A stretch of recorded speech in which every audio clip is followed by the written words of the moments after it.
All right. Well, we're here on Community Access Television, Sample Text, and I appreciate you making some time for us tonight. We have Alan Jilka, and we'll be going to cover some of his announcement. He's going to be running for political office, or another political office. We also have Psychic Cynthia with us. How are you? I'm well, thank you. You look nice. You've got a presentation tonight at the Smoky Hill Museum. That's right, at 5:30. Now, what are you going to be doing over there tonight? It's a history of psychics, or? Yes, we're going to talk about the history of psychicism and also about spirit presences, how to sense if there's a spirit in your house, and some of my adventure stories in sensing the spirit world, as I like to say. Now, you used to have a show here on Access, very popular show. A lot of people still ask about it. What have you been doing since the show went off the air? Well, I've been doing a lot of work teaching classes up at Sunset Camp, which is 30 miles north of Salina. Wow. So I'm teaching other people how to develop their own psychic abilities, because we all have innate psychic abilities.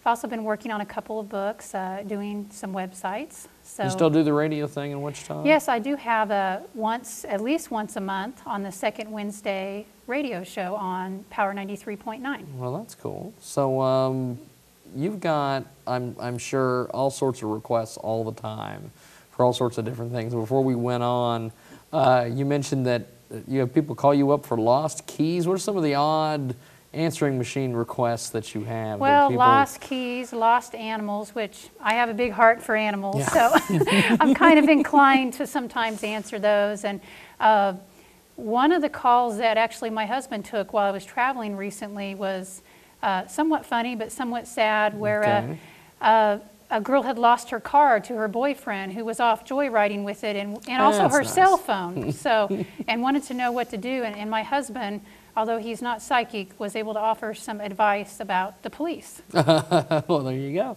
Now, you said you're working on some books. What are some of the books you're working on? Well, one of the books I'm just finishing up is New Age Entrepreneur, Building Your Successful Light-Working Business.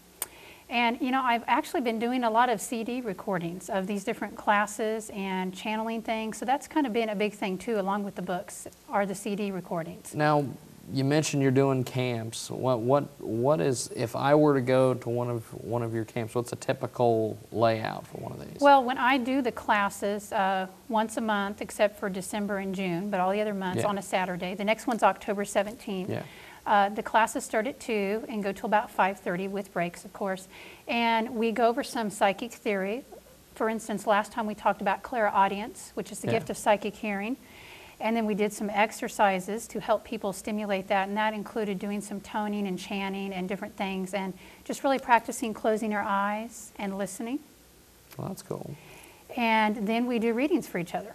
Wow. And it doesn't matter if it's your first time there or your 10th time there.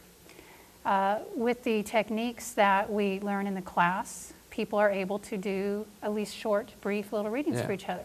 Well, that's cool. So. Well, before we wrap up, I've got 3 questions for you. Okay. One, do you get bothered about sports betting and things like that since you're a psychic? Do you have a lot of people want to have you give them predictions on games and things? I really don't get asked a lot about that. Maybe that's because cool. I don't follow sports. Yeah. That's not my area of expertise, so no, I don't have a problem with that. Well, that's cool. And 2, do you ever have anybody want to have like a dog reading or dog psychic thing? Yes, and you know, James, probably by reading my newsletter, that I am an animal lover. Yes. But I do not profess to be a pet psychic. So I can work with the animals, and I will as part of a session for a person, part of a comprehensive overall life session. Yeah. So that's how I do that, and it works well that way, keeping it as part of the broader whole. Well, that's cool. Well, go ahead and mention the website. My website is www.cynthiakillion.com, and Killion is spelled Killion.com. And I do want to mention I'll be part of a special Halloween event up at Sunset Camp, and I will be doing a circle on Halloween night, bringing through messages from the other side. The number of people is limited, of course, to only 20 people, so you might want to contact me if you want to do that circle, or if you're going to be up there for the Kundalini workshop, I'm sure you'll be able to come. So lots of fun stuff happening on October 31st, Halloween, up there this year. Cool. Well, and I've got one final question, and, Yes. and I've had a lot of people mention this when you had your show on the air. Do you often get confused for Shelley Duvall? No, I don't know. I don't know. Okay, well, see, apparently you don't. This is throwing me for a See? curve. Well, I there you know I go. look like Shelley Duvall. So Apparently, there's a lot of people that think so. I don't know why, but I'm not Shelley Duvall, at least not in this dimension of reality. you're Psychic Cynthia. I like that name. Is that trademarked, the whole Psychic Cynthia? Well, I do own the website. So. Well, that's cool. Well, I've enjoyed having you on, and looking forward to the workshop tonight. Going to come over and see what you're doing. What, 20 minutes, 30 minutes, something like that? Actually, an hour to an hour and a half.